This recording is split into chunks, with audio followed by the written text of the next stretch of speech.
Water market's very interesting. It's definitely a combination of economics and regulation.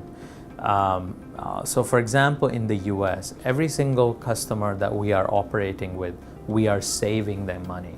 So when the water comes out of the oil wells, our customers have to take it and dispose it off, and then they have to bring in fresh water for their operations. In this case, we take the water, we treat it and give it back to them. So you're saving money on both ends. You're not disposing all that water, and you're taking much less or no water from the public water supply.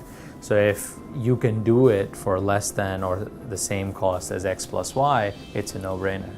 Of course, there are increasing environmental concerns and regulatory pressures.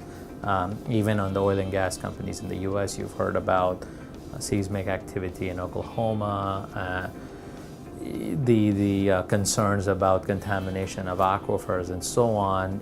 How much of that is actually true is yet to be determined. The jury is still out. But that said, if you can address it without increasing your costs, it makes most sense. So I would say our business in the US is definitely a combination of the economic benefit that we bring as well as the environmental responsibility that it brings with it. Overseas, certain markets, for example, the coal power plant markets, we find it's entirely driven by regulation, because that is something that the government has now required the power plants to do, as opposed to just dumping the water, which had been the practice for decades, or not just dumping, but dumping with some minimal treatment. I was telling you earlier about our oil and gas project in Western China. That is actually fully economically driven. So we'll take dirty water, prevent its disposal or reduce its disposal, and generate fresh water that they might have otherwise need to bring in from a very far distance.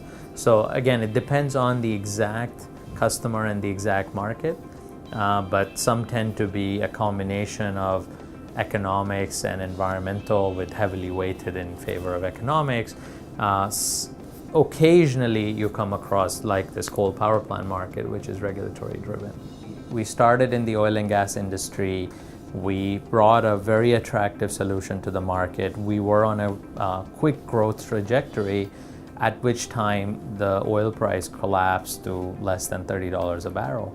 And we saw a definite slowdown in our market as a result in the company's growth and prospects. However, looking back, that's not such a bad thing. Again, all good companies always try to evolve and adapt when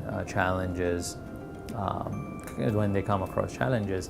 And what we did, we took that opportunity to further lower our costs, to make our operations much more efficient, as well as something that we would have done anyway, but it happened sooner than later, was diversification.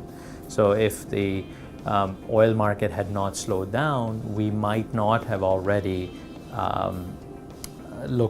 explored all these new markets overseas and other industries. Now we find ourselves in a position where the company is well positioned to address these very large global opportunities, while at the same time the US oil and gas market is coming back.